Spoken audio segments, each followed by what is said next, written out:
Hello everyone, welcome to the live Q&A. If you're watching the replay, welcome. If you are here live, I'm going to go over a few things that I'm actually going to be talking about in this live Q&A. One, I'm going to go over a little bit about my story, how I got started buying and selling cars, flipping cars, if you will.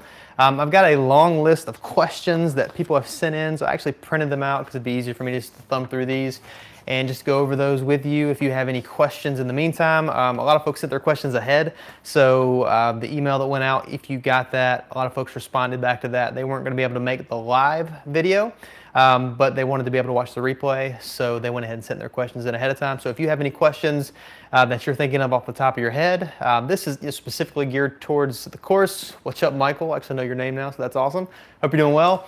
So as you hear me comment, and the reason I'm mentioning that, if you see this microphone in front of me, we're potentially going to use this same content in the podcast coming up this coming Friday. So a lot of the questions I'm going to go over, we're going to rehash this content and use it in the podcast. So the microphone here is for the podcast. The microphone you're hearing me on is right here on my lapel. But I've got the list of questions. I'm going to go over those with you. I believe it was Rachel sent an email. She was asking about people inside the car flip course. If I could give some examples of people inside the course right now, what they're up to, are they actually making progress? So I've got a few examples there I want to go over with you. Otherwise, if you have any questions, like I mentioned, post them here on YouTube. It's live, so I'm going to see them pop up on my screen. We might go over them in real time, or I might go over them towards the end, so we'll see as the flow progresses. But I just want to start out talking about how I got started. Now, right now, you see me in a room with a TV behind me, and of course, the pineapple. If you haven't actually paid attention, I don't think I've ever mentioned this in a video. I just started doing it. The pineapple is, or has been, in every single daily flip, I believe, except for one because it was in the room, but my camera guy didn't pan the camera and show it. But I'm a big fan of pineapple. I'm also a big fan of Psych, the TV show, and in Psych there was a pineapple or some sort of pineapple in every single show. So thus we put one in the daily flip. But that pineapple, if you go through the daily flips in the past, you can actually go through and see if you can find it. I think 48 or 49, you will not see one because we missed it on the camera. And actually one of the questions came through, asked if I liked pineapple pizza. I actually don't. This has nothing to do with car flipping, so if you want the car flipping stuff, give me just a second. And I see your question, Michael. We'll get to that here in just a minute. But I don't like pineapple pizza. I'm very basic, so I just like pepperoni pizza. I'm very basic on all my foods. I don't do the fancy, crazy stuff. Cheeseburger, give me cheese, give me bacon, give me ketchup, mayonnaise. I'm good. Pizza, pineapple sounds like it'd be good on a pizza, but I just can't go there because pepperoni, that's all I do. That actually was a question. I'm trying to remember the name on that one. I think that one was from, actually I'm gonna have to grab that off the printer, sell my printer, so I'll have to run over there in a minute and grab that question. But as far as my story, before I go there, we had a question from Michael on YouTube. It says, what's the worst make model to flip? He asked, you know, Ford Taurus 2000, 2007, no longer sell for me. Nobody wants them. For me, one that I stay away from is the Chrysler product with the 2.7. Not only like a Ford Taurus, no one wants a Chrysler Cirrus or a Chrysler Sebring. Well, not Sebring, actually, they do halfway decent if it's the convertible. Some of the coupes, sort of. The Dodge Intrepid. The 300M, the older body style, actually still sort of sells decent, but anything 2.7 I stay away from because of the inherent issues that come with it. The Ford Taurus is the only person that I sell a Ford Taurus to is someone that walks in, they've got $2,000 cash, they want a car today, they've been looking everywhere, they've been seeing junk, they come across my Ford Taurus and they happen to drive away with it. No one comes in looking for a Ford Taurus. They're so, I don't know, everyone has seen them, they've been everywhere. A lot of fleet companies use them. They just don't have, you know, much of a draw to them. No one wants a Taurus. People end up in Tauruses. So, yeah, and he says the 2.7 is one of the worst engines around. Definitely is. If you're looking at a vehicle, it looks great, you pop the hood, you see 2.7. I'm not saying you shouldn't buy it. I'm saying you should proceed with heavy caution because they are just notorious for head gaskets. Just one of the worst engines, in my opinion, ever made. But a lot of folks end up in the, say, the Chrysler 300, even the newer body style 300s. Some of them had the 2.7, so watch out for the 2.7. The North Star would be a similar situation. The 4.6 that comes in some of the Cadillacs, not the best. Some of the Jeeps, Dodges had a 4.7. that isn't as bad as those two. I'm not putting in the same category, but you have to be careful because they have some of the same overheating problems, which lead to the blown head gaskets, those type of things. So I just saw another question come through. This is how this Q&A is going to go. I've got some things that are pre-planned, some questions that are just set that I'm going to go over. But if questions pop in between that, I'm going to answer those on the fly. So we just had another one, or at least a comment coming on YouTube. And to read this, if you're watching the video, I have to reach forward and actually get to the phone to see that. But it says, is getting a car dealer license wholesale without a lot possible? Different states are different in how their laws are worded, how the regulations are stipulated. In North Carolina, if you want to sell to the public, and in like, I have a car, I want to sell it to you, I can do that without anyone else. You have to have a retail dealer's license. So for example, for me, that's what I have. I have a retail dealer's license. We actually added a module to the course as we were progressing through the last launch. I had so many dealer questions. Do I need a dealer's license? How do I buy and sell without a license? If I want to get a license, what's required? We actually added a module to the course so that could take you through that, through the steps, what you have to have, through the steps if you want to do it without the license. So that's in there. The short answer is, if you want to sell to the public and you want to have a dealer's license, the retail dealer's license is the way you want to go. It varies from state to state. So North Carolina, I know about, that's where I'm at. A retail license does require you to have a physical location. Now, there are sometimes ways around that. For example, if, I'm thinking of an example in the past, I knew a guy that had a friend that had a building that was commercially zoned that he wasn't using for anything. It had been a thrift store in the past, just wasn't being used. It was just sitting empty. The guy paid him monthly for the rights to that building. He put in North Carolina, I think it's 3-inch letters you have to have on the door. So in 3-inch letters, he put his dealership name. You're required to have a desk, a chair, I think a phone. And so he had all that stuff on the inside, except he was never there. Like, he parked his cars there sometimes, but he was never there. When someone wanted to look at a car, he would meet them there because that was his dealership. So he had the criteria for a location. Even though he didn't use it, that gave him, dealer auction access. Which, if you're looking to get a dealer's license, that's the main draw, is having dealer auction access. On the flip side of that, I can get just as good at deals if I scan Craigslist or scan Facebook Marketplace, Letgo, OfferUp. I can find just as good deals, if not better, except, I can't find as many as fast. So I have trouble, stocking my inventory if I'm going that route. I can't, have 15 cars for sale if I'm doing it that way, because I don't have the time right now between running this dealership, having a family, having a life, and then on top of that doing this online thing, the car flip. I enjoy interacting with you guys, so I don't have time. So I can go to the auction and buy 7 in one day or 3 in one day, or if I have someone that's looking for, actually right now I have someone looking for a Dodge Challenger. If I need a Dodge Challenger, I can go and scan the southeast for all the auctions, Odessa, Manheim, and I can find that exact Dodge Challenger for that customer. So it's nice to have that access. So the short answer is, if you want to go retail, yes. Now, there are some states, I think Georgia is one, that's a little bit lax as far as what they require. So their location, I guess criteria, it might not be as difficult as it is in other states. There are states like Colorado. If I understand this correctly, if anyone is a dealer from Colorado and you happen to be listening or watching right now, I'd love for you to comment and verify this. But in the research that I've done, Colorado requires you to have a net worth of $1 million to qualify to actually get your dealer's license. Now, that's just reading, I'm reading text, I'm reading their regulations, that's what it says. I'm not called to ask, I don't know how, I guess exactly they enforce that, if they're actually checking bank statements or what they're doing, or if that's, if you own enough to have your net worth, that equals that, I don't know. But every state's gonna have their own criteria. You're gonna have to check with your state DMV to see, like in North Carolina, when I was looking to start this, they gave me a check sheet, it was a piece of paper. You gotta have all, it just had a list of thing after thing that you had to have. That would be what you'd want to have from your DMV. Let you know what you need to actually get a dealership in your state. Wholesale, the difference between a retail and wholesale situation. Wholesale, you are supposed to be selling to other dealers, or at auction, you're not supposed to be selling to the public. So you can get a wholesale license. In North Carolina, you can have one without a physical location. Now, you have to have an office.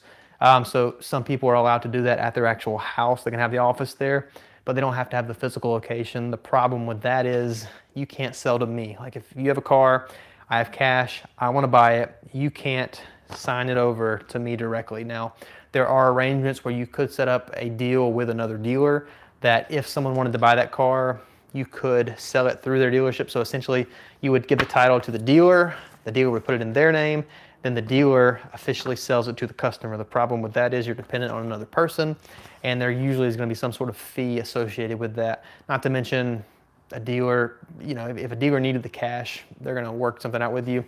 It's just a hassle for me. I wouldn't do that for another wholesaler or dealer just because of the hassle that it would entail. Just the dealership beside me right now, their office person just left. They don't have a notary right now. I'm helping them out doing some notaries. For me, that's just the biggest hassle in the world. Even though it's simple, I'm signing, I'm stamping, it's just I don't have time. I'm here, I'm there, they need it done right now, and I'm only doing it as a favor. So you could see where another dealer would be hesitant to want to be involved in something like that just because of the hassle. And you know, just the reward, what you would be paying them, your risk reward, there's just not a lot of reward for their time. So that would be my, I guess, opinion on that. If you're going to go dealer's license, retail is the way to go, but you need to figure out what your state requires location-wise. For me, my location is my biggest expense to be in this building, which you see the office here. In the back, I've got room for 3 cars inside of a bay. And I've got pretty good road frontage. Downtown Raleigh, which is North Carolina State Capital, is like less than a half mile right over there. So I'm paying $2,500 a month just to be where I'm at right now. That's before any other expenses. There are some places in more rural areas where you could probably find something for 500 bucks. That makes a lot more sense if you're just getting started as opposed to shelling out $2,500 a month before you've even made any money. So retail, wholesale, those are the differences. Retail allows you to sell to the public. Wholesale does not allow that. You can only sell to other dealers and at auctions. So I just saw another question come through on YouTube. It said, okay, he obviously knows a little bit about me because he says, what are your favorite years for Wranglers? I'm a big fan of the TJ. So when I do Wranglers, I usually stick from a 97 to a 2006 body style, that being the TJ. They're pretty much all identical. They all look the same. They all have the same engine. I think 97, 98, there's a different configuration of the AC and alternator, but it's the same engine. Very easy to work on. If something goes wrong, like worst case, you have an engine that goes out, or you have a transmission that goes. Transmissions are cheap. You can buy, I think, a remanufactured from Advance Auto for like 900 bucks, if I'm not mistaken, on the transmission. Or it might be 1,000, 1,100. It's not that expensive. I bought engines for them for 300 bucks on eBay. That's delivered, which is just ridiculous. That's from a Cherokee, which fits. You just have to change a few things on the front of the engine. They're simple, not complex, not much that can go wrong. When it does, everything's cheap. As long as you get one that doesn't have rust and you get one with the 4.0, the 6-cylinder, it's really hard to go wrong on a Wrangler. I'm not a big fan of the 4-cylinder, so the caveat on that is 97 to 06, but no 4-cylinders. Now, if an amazing deal popped up on a 4-cylinder, I might jump on it, but I've not seen one yet that really made sense. It wasn't worth my while. So I usually go all 6-cylinders, all 97 to 06, with the exception of a few JKs that I've done. I actually have a 2008 Wrangler right now, the JK being different than the JKU. So you've got the JK, which is your standard 2-door, which is 2007 and up. You have the JKU, which is the JK Unlimited, which is the 4-door. So right now I have a 2008 Wrangler that I bought that needed an engine. Bought the engine from Advance Auto, remanufactured for $1,800. The reason I did that is from a junkyard, the cheapest one I could find was $2,000. It's a little more work with the one from Advance because it's like a short block. You have to disassemble a lot of stuff off of the original engine, transfer it over, more than normal, like the valve covers, oil pan, timing cover, intake, it all has to come off and go on this other engine. So I like the TJs. I ventured a little bit into the JKs. There's just so much demand for the TJ. People that know Jeeps want the TJ. The JK had the 3.8 from 2007 to after 2010, 11, 12. Wasn't the best engine, which is why I'm having to replace an engine in a vehicle with only 81,000 miles. I think it's 81,000. Just not the best engine. That, and they didn't do their oil changes, but that's another story. So I like the TJs. If you're gonna buy a TJ, there's money to be made. If you buy it right, it's gonna sell quick. The problem is they're difficult to buy. So usually the vehicles that are in the most demand are the easiest to sell and they're the hardest to buy. So if there are vehicles that are easy to buy, going back to our Ford Taurus, incredibly easy to buy. You can pull up Craigslist right now. I guarantee you could find one for 500 bucks. If you know, within 10 minutes, if you made a few offers, 500 bucks, no problem. The problem is you're gonna put it up for sale for 15 or 2,000. And it's going to be crickets because there are a million Ford Tauruses for sale in pretty much any area of the country. They're just everywhere. They're a dime a dozen. There's nothing special about them. The Wrangler, on the other hand, is very highly sought after, especially this time of year. It's spring into summer. People are thinking about driving around with the top down. So it's very difficult to buy. But if you have the time to invest, like I do, and I have save searches set up on my phone, which is, there's actually a module inside the course that shows you exactly how to set up a save search. It's very simple, like not complex at all. But you set up that save search, you check it, you know, while you're in line, you know, for your coffee in the morning. When you're stuck in traffic, you know, you're like traffic, cars aren't moving, you pull it out, 2 seconds, nothing else has popped up. You get into work, you're walking from your car into the office, you scan, hey, a new one just popped up. You click on it, you text them, you make an offer. If you can go right then, great. If they're not gonna be home until 5:30, you set the appointment to go, and that's how you find the deals. You really gotta be on top of it with the Wranglers because there's just such high demand. That's kind of one of my bread and butter things, the Wranglers. I've actually been off of that a little bit. Tax time just passed a few months ago, so I shifted my focus from the Wranglers to cheaper, like $3,000, $4,000 cars because they sell really quick during tax time. Tax time this year was a little bit of a bust. It wasn't anything, at least in our area. So I'm transitioning back. I've got the 08 and I've got a 2005 Wrangler right now. Hopefully we'll be getting a few more here in the near future, but TJ is the way to go, at least in my opinion there. I saw another question, I believe, come through on YouTube. Let's see. This, hey bro, this is coming from, I'm gonna get a little closer to read his name. I've got Luis Ibanez. Hey bro, what do you do when your car is due on your floor plan? And then he also asked, what are good auctions where you are? If a car is due on your floor plan, you better pay it off.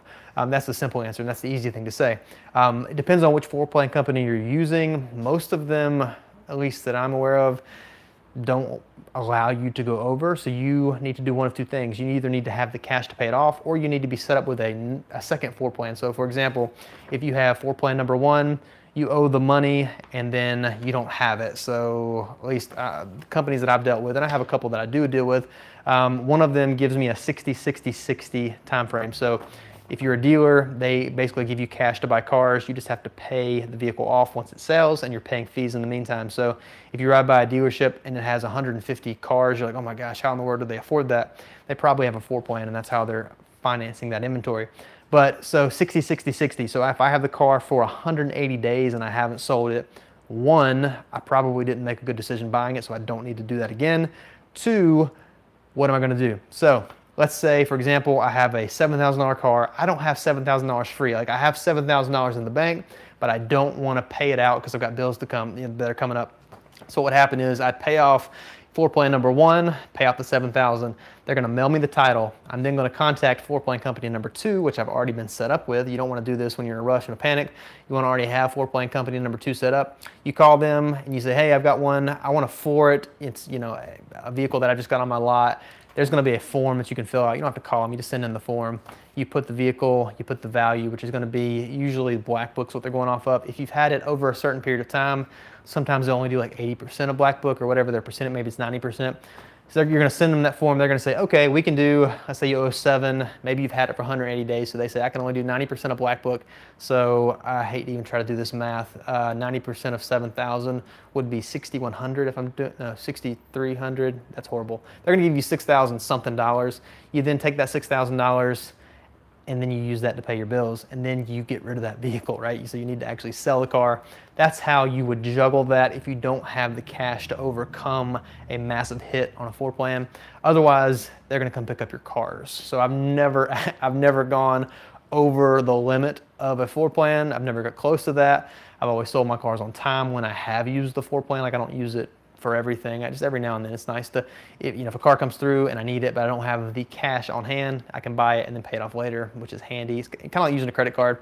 A lot of folks that are flipping on the side use a credit card because a car is, it's not like buying a stock. Like I would never recommend that someone go, on the internet, buy some stock with a credit card, because that stock can be worth 0. Like if you buy Facebook stock, it comes out, some horrible news about Facebook stock drops in half. You can only get half your money back. You get the money back and you still have massive credit card debt because you can't do anything with it. As long as you don't go crazy and buy a massive problem car, let's say you pay $1,500 for a car, you're expecting to sell it for $3,200. Worst case scenario, you just get your $1,500 back. It might take you a month to do it, but worst case, you get your money back. So that's, I'm still not recommending you go out and use a credit card to do that, but that's kind of the mindset. You have something of value if you're on a floor plan, you should be able to get that money back at minimum what you paid for it, and then pay the company off. So whether you're juggling floor plans or whether you're just putting in better practices to actually pay them off, that's going to be up to you. I saw another comment come through, I believe from, let's see, it says, yes, Wranglers are cool, but expensive. As I was talking about, they definitely are. If you ever come to Indiana, I will take you to the cool auctions. That would be great. I don't know if I'll be in Indiana. I think I've been to Indiana, maybe, it might have been Illinois. I think I drove through Illinois, actually. I don't know if it was Indiana. I drove from Charlotte, North Carolina, up to Minneapolis to pick up a car, actually. That's a really long drive. I think it was a 24-hour drive. So if I ever get to Indiana, I'll hit you up. If you're ever in North Carolina, the good auctions, at least around here, are Odessa and Mannheim. There's a Mannheim auction that I think runs close to 2,000 cars, which is pretty close to me. Odessa up the road for me only runs about 400. Sometimes they'll hit a 500 week. The only reason I deal with Odessa more than I do the Mannheim is because, one, it's 20 minutes away. So when I get a car, I just have my wife run me up there. We drive it back. It's easy, you know, it's just real quick. Also, I like the staff there. I've had trouble at Mannheim, and it's just, you know, they don't care. It's like, you know, tough luck. The problems that I've had at Odessa, they've credited me buy fees. They've really gone over and above to keep me as a customer. So unless I really need something, I don't drive the hour away to Kenley. I do a lot with Odessa. Most of my inventory is filled from there, between there and actually private. I do a lot with private sellers still, especially with the Wranglers. I just saw another question come in. I see, actually, Louise had one more. He says, here's a quick tip for dealers only. So you guys, here's a quick tip. Register with Mannheim, download the app. Then you can scan the cars and get auto check basic for free. This helps me a lot when I scan cars to see how many owners. I actually didn't know that. I don't know why I haven't thought of that. I know that they give you an auto check. So you're saying that you can scan any VIN number if you can verify if you're still up here. I'd actually will test that. So as a dealer, if you're a dealer, you have the okay, that's cool. Appreciate the tip. Basically, if you're a dealer, I was going to show you my phone, but this live stream is happening on my phone, so I can't. There's an app. It's a Mannheim app. You put your password in, and what he's saying is you can put a VIN number in and then get a quick auto check, which tells you how many owner's vehicle it would have, and I'm assuming it will give you the basic. Is it clear title, salvage title, that type of thing. So that's a good thing to know, and it's awesome that, you know, even though I run this website and teach people how to buy and sell cars, you can always be learning, which is why we have a course. So I saw another question pop in. Let's see, from Michael Jordan. If it's you, MJ, that's amazing. I have a feeling it's not the Michael Jordan, which would be amazing. Actually, short note, actually almost named my son Michael Jordan. So that's your real name. That's really awesome. His name is Michael Jaron. My wife wouldn't let me name him Jordan. Anyway, big basketball fan. So he's still MJ, but he's not Michael Jordan. So how much do you make from selling, or how much did you make from selling your first car? I made $1,000. Actually, it's a fun story.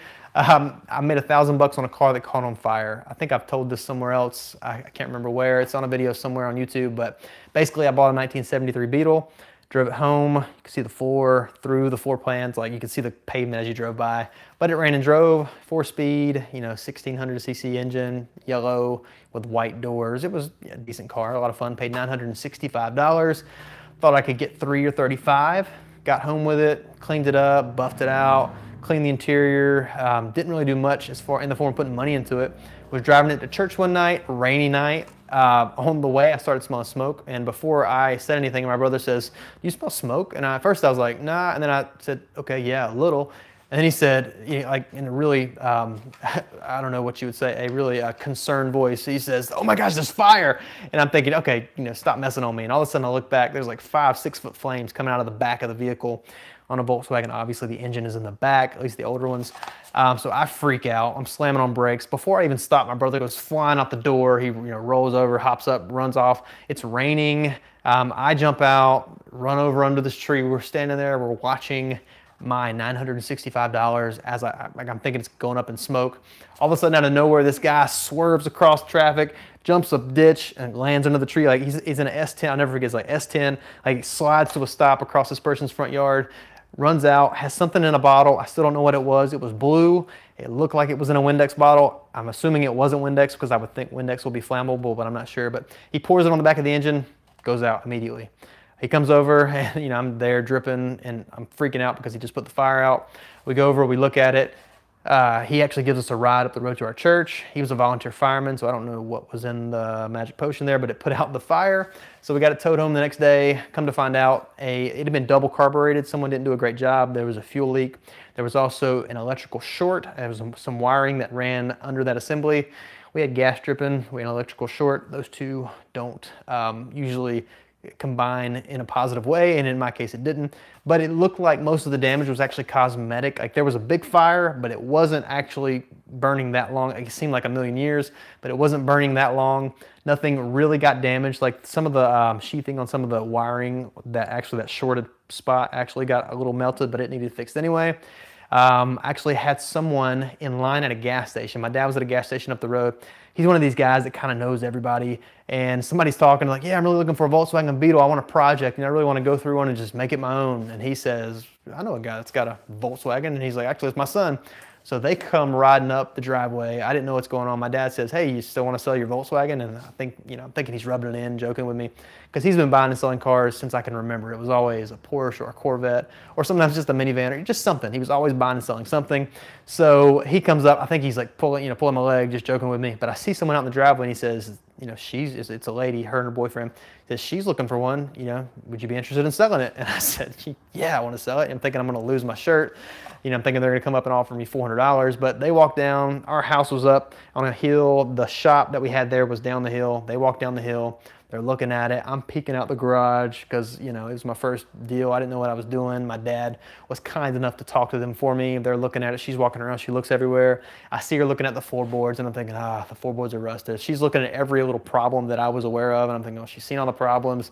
She's looking in the engine compartment. It's burnt up. It looked really bad. The paint was bubbling up from where it had burned up the side there.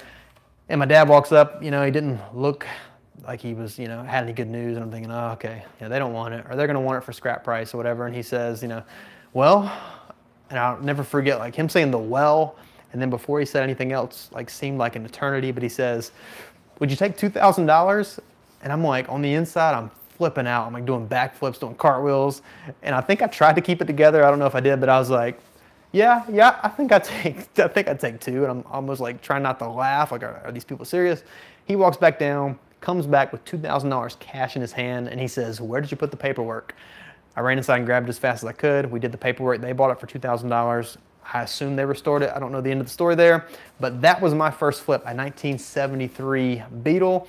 Made $1,000 even though the car caught on fire. So I'm not going to promise that if you buy a car and it catches on fire, that's going to happen for you. But for me, I was fortunate enough that it actually worked out. So 73 Beetle. I actually haven't had a vintage Beetle since. I've tried to buy a few.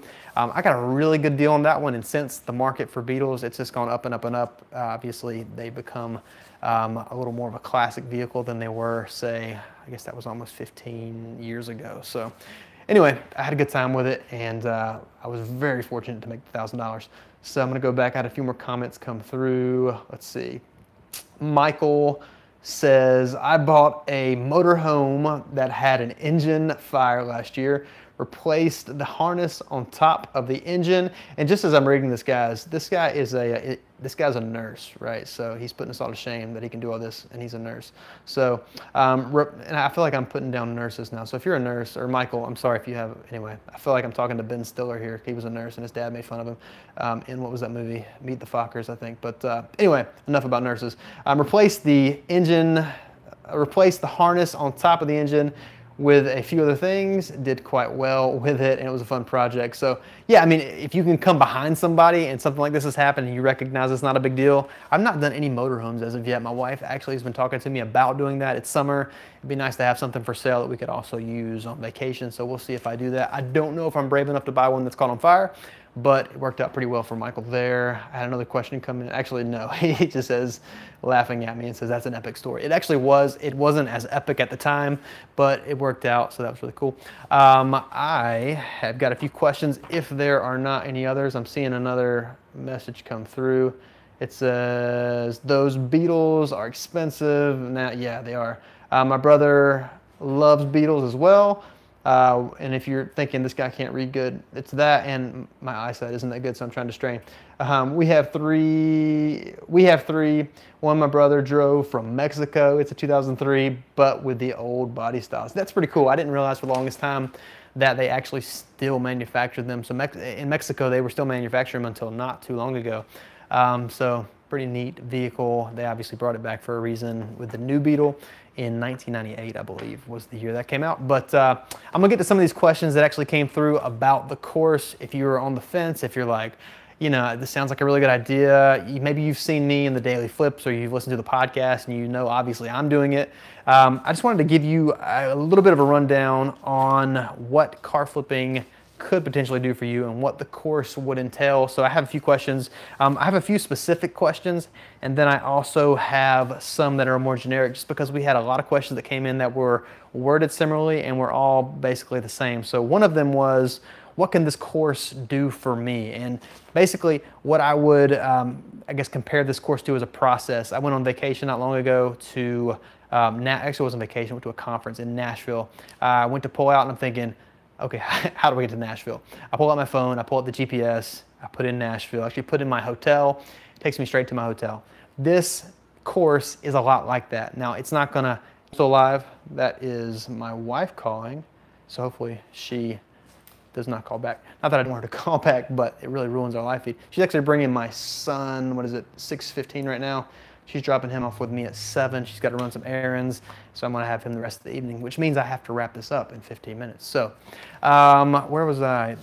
The trip to Nashville. If you've ever gone on a trip, GPS is amazing. This course is a lot like that, because if you're just getting started, we've had several people join this time around as registrations open until Friday.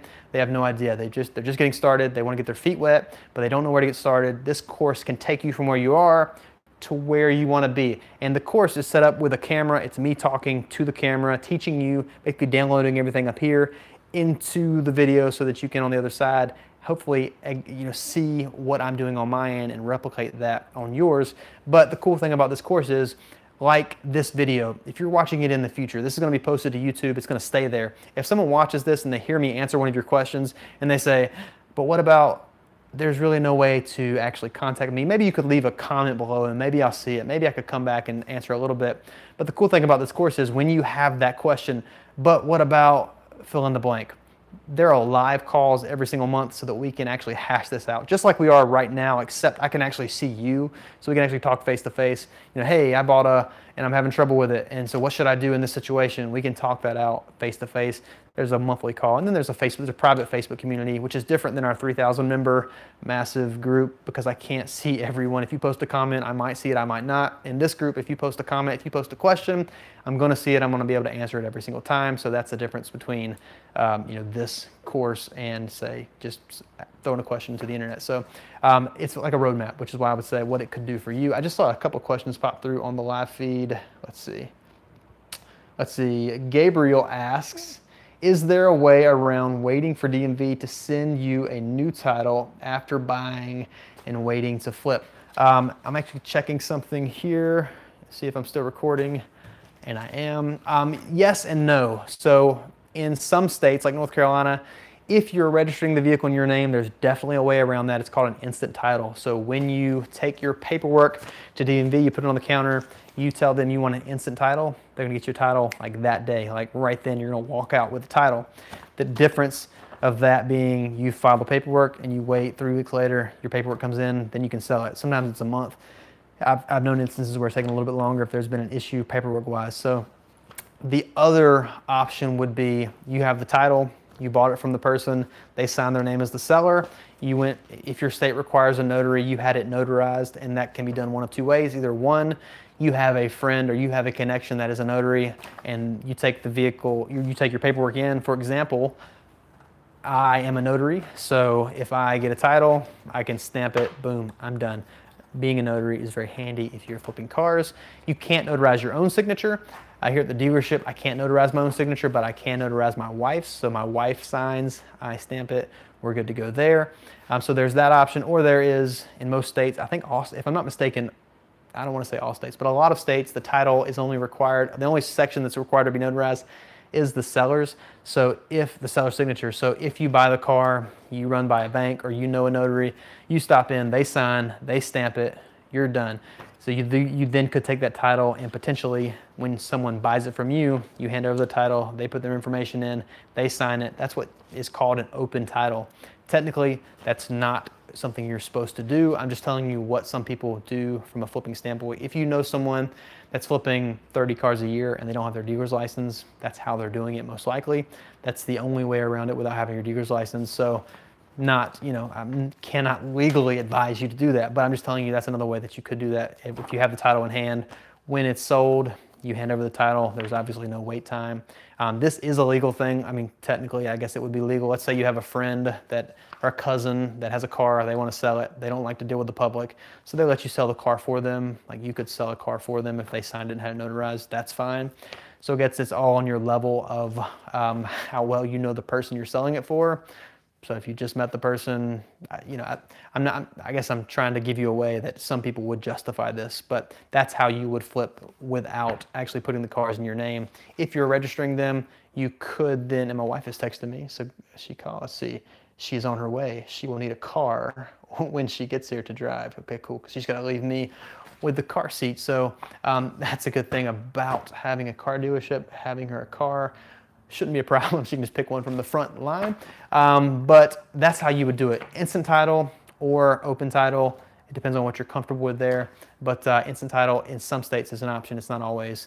The other option on that is to wait for the title, still have it for sale. When someone comes to look at a vehicle, you know, I would explain that at the end. You know, if they, you know, are serious, don't let that break up a sale.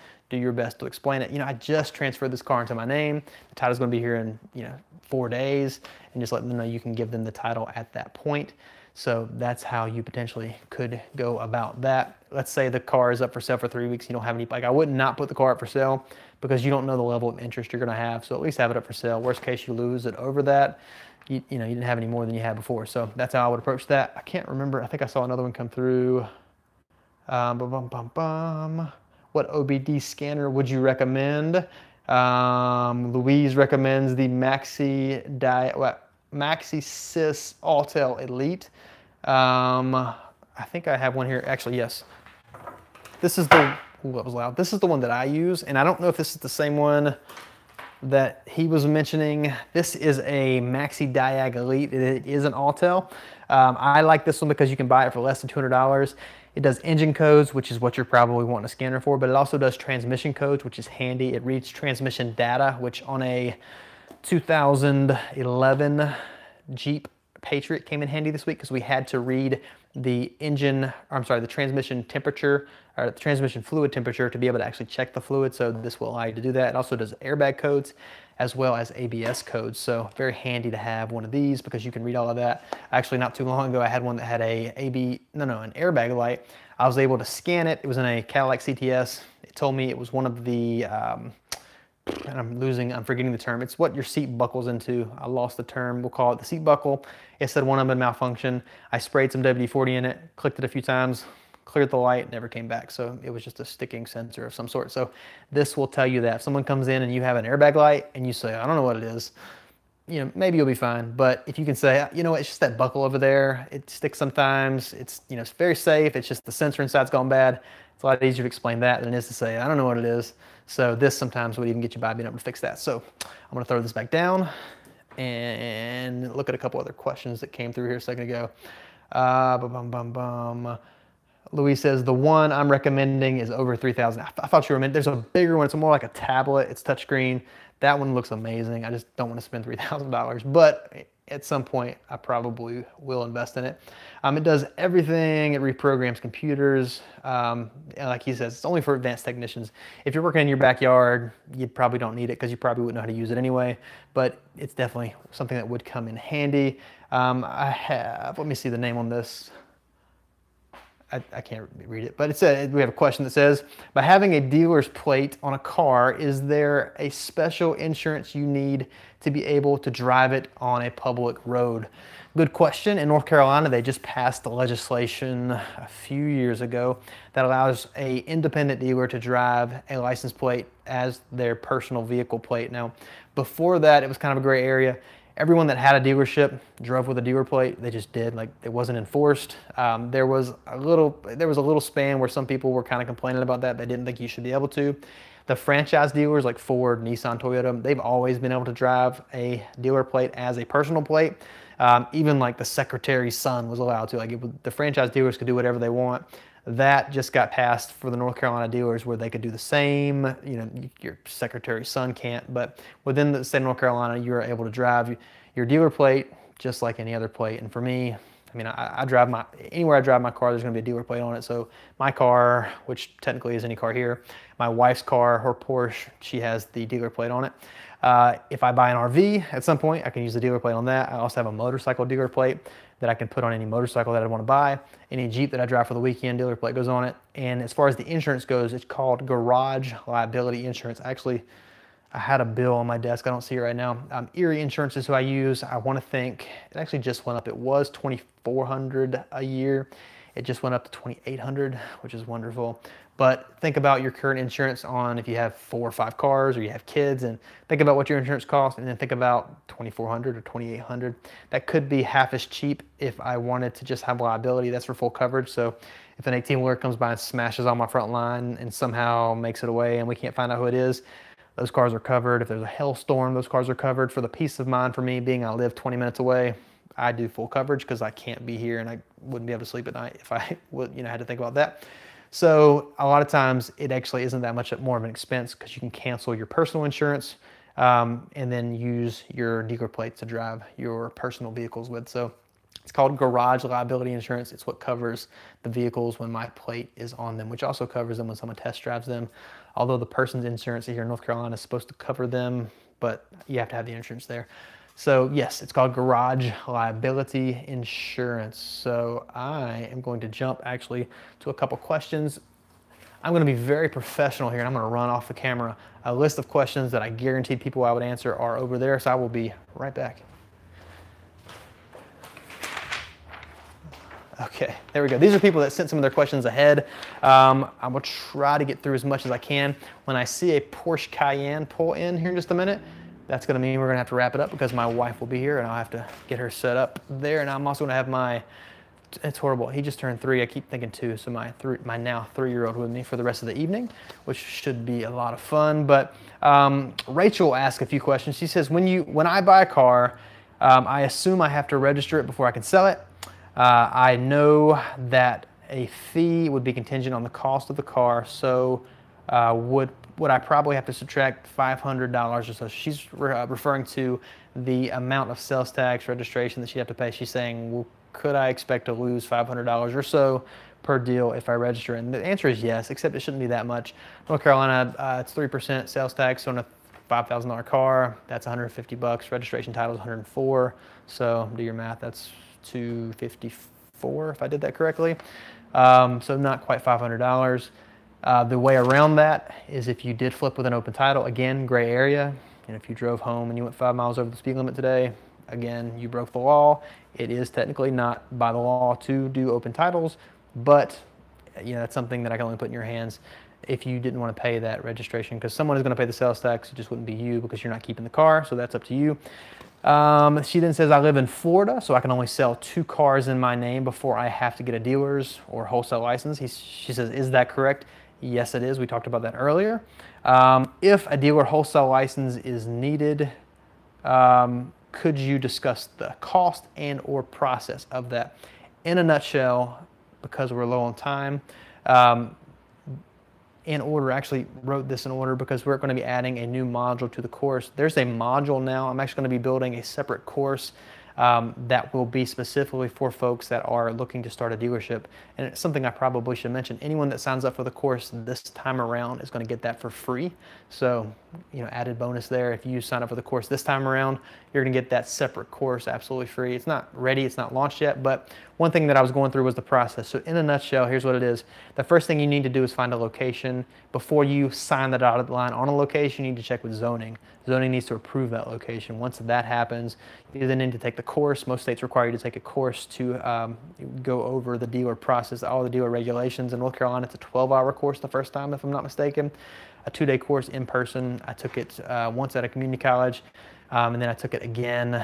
Where did I take it? It was a private, I think it was Cat Messengers dealer something. She does several states training. So I went through that. After you do that, you need to take care of insurance and bond. Insurance to garage liability, we just mentioned. A bond would cover you if you sold someone a car and then you couldn't afford to get the title or there was some major issue. It's not insurance, you would have to pay that back, but you have to have a bond that could run anywhere from $300 a year to $5,000 a year if you have horrible credit. If your credit's decent, that's not going to be expensive. After you have the bond, you need to go through the dealer process. So you need to go to your DMV, get the paperwork, fill out the application. DMV is going to go over that, make sure everything's there. They're going to have to see your bond with a special seal. They're going to have to verify you have the insurance.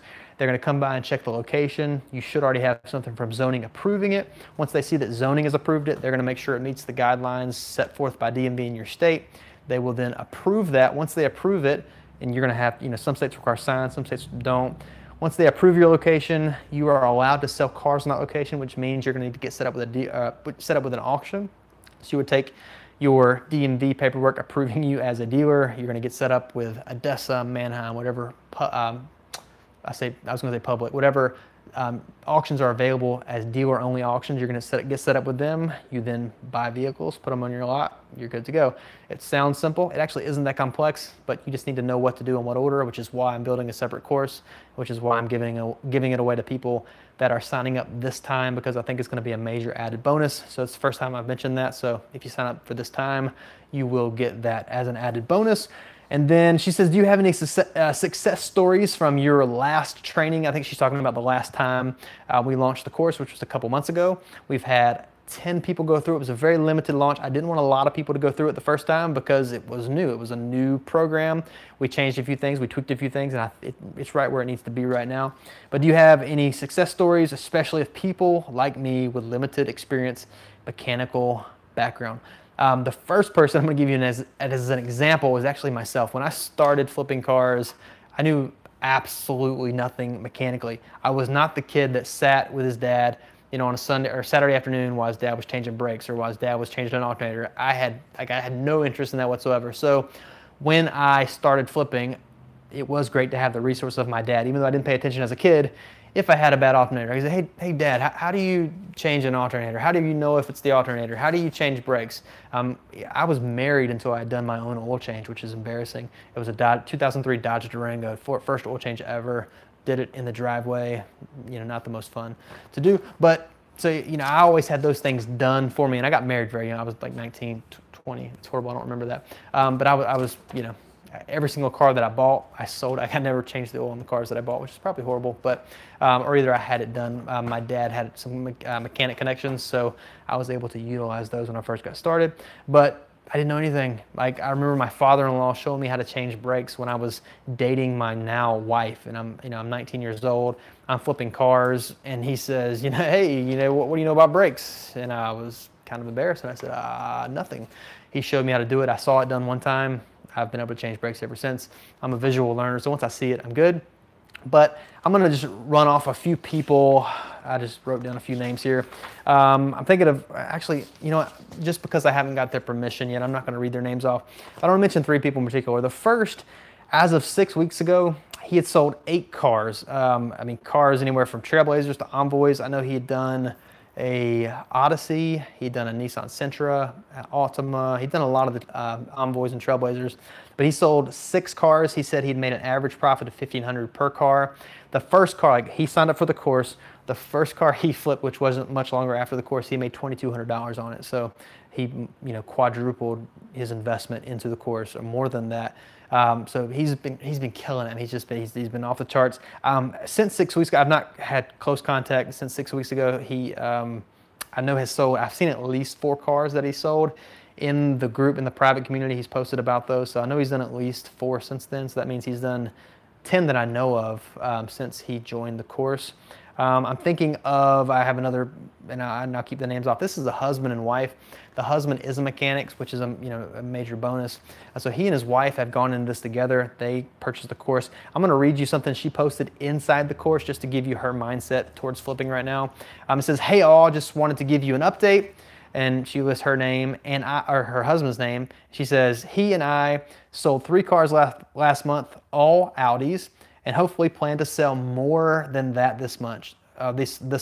Each car sold from between $4,500 to $5,200, and they all sold cash. We profited close to $2,000 from each and are currently looking to sell," and she had a picture posted in this. So she said, "We're looking to sell this white 06 A4 Quattro 2.0 Turbo. Quick tip, pictures speak louder than words, so we detail and clean each car before we sell. We also take pictures that will try to highlight the car. We took Justin's advice to post more pictures, and the results have been that we're getting more interest!" We also watched Justin's latest live video, and since my husband is a professional automotive tech, and we now use ALLDATA to price out our estimates. So ALLDATA is, if you're a automotive professional, ALLDATA is something that you use to check labor times, and you can also look up repair guides for pretty much any vehicle. So they started using that, which really helped on their pricing of the jobs her husband was doing. She says, "We highly recommend it. Hope this Audi sells fast," and then she signs her and her husband's name, so they've been killing it. And then we have another guy. He actually, through the course content, it was very simple. It just said, "I just got my dealer's license approved!" Exclamation point. He was very excited. Just going through, like I just described while I go. To me, it's like the back of my hand. Okay, to get a dealer's license, you need to do da-da-da-da-da-da-da-da. A lot of folks kind of get lost and you Google and you're like, what do I do first? What do I do now? What do I do then?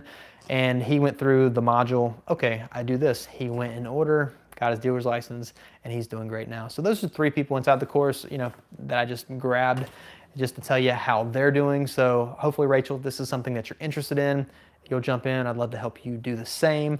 I had a couple other questions. I had a question from John. We'll get to this one. I'm running low on time, so we'll go, like I said, until my wife pulls in. John says, "What is something you wish you knew did looking back over the years of flipping, and what would be the one thing you would say to somebody just starting or looking into flipping cars?" So I printed this out. I really haven't thought this through. So the one thing I wish I knew looking back over the years, I wish earlier on I had realized that I needed to flip the same car over and over again. Right now, Jeep Wranglers, there's certain set cars that I do over and over and over again. When I first got started out, I felt like I had to reinvent the wheel every time. So I'd flip a Grand Prix, and then I'd flip and you have to learn the vehicle every time. You learn new problems, you experience new problems, you have issues. Eventually, I realized that I need to stick with a certain car. There's actually someone I was talking to recently that I think they only do Subarus. All they do is Subarus, and they're killing it. For me, I do a ton of Jeep Wranglers. I do a ton of Chevy Equinoxes, 2010 and up. There could be car after car. I do a lot of the same cars. I wish I had thought about that earlier and the mindset of that. I don't have to have 27 different cars that I sell, 27 different cars in a row. I can sell, 2 cars, but sell 12 of each over the span of 3 months and kill it, because you learn the issues, you learn how to negotiate on those cars, you learn exactly what it's going to take to sell those cars, you know the market better than anyone else, you can jump on a deal faster because you recognize deals faster. So that is what I wish that I had known. My wife just pulled in. Actually, my 3-year-old is about to walk in, so I am going to be wrapping this up. I just saw another question come in. Is flipping because of having a small ego healthy? I'm not sure if I know what that question was about. Justin's balling with the Porsche. I hear you, Johnny. Yeah, anyway, nothing to you. It's just a Porsche Cayenne. It is the turbo. It does have 300 and, oh man, I forgot how many. No, I'm sorry. This one has 460. If you Google Porsche Cayenne turbo or twin turbo. I forget, it's 400 and something horsepower. It's really fun to drive. So I usually swap my wife out every 6 months. She's not giving this one up yet. So anyway, we'll see if I can get her out of that to maybe put her in something else, because we always swap out. But they're swapping cars right now. So I'm going to be doing the dad thing right now.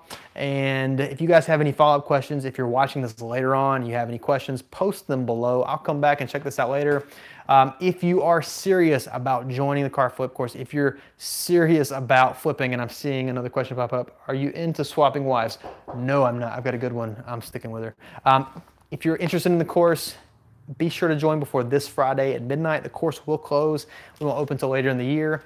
But if you have any questions about that or about any other thing to do with flipping or mentioned in this course, let me know. Otherwise, I'm going to jump off because I have a 3-year-old at the door, and we're going to roll with that. So you guys have a great night. I will see you probably some point in the next couple of days. I'll probably do some more live videos.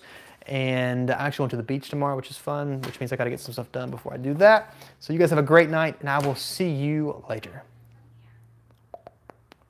And now we have the awkward, how do I turn this thing off? There we go. See you guys. Johnny, if you want the course, sign up. I'll see you guys later.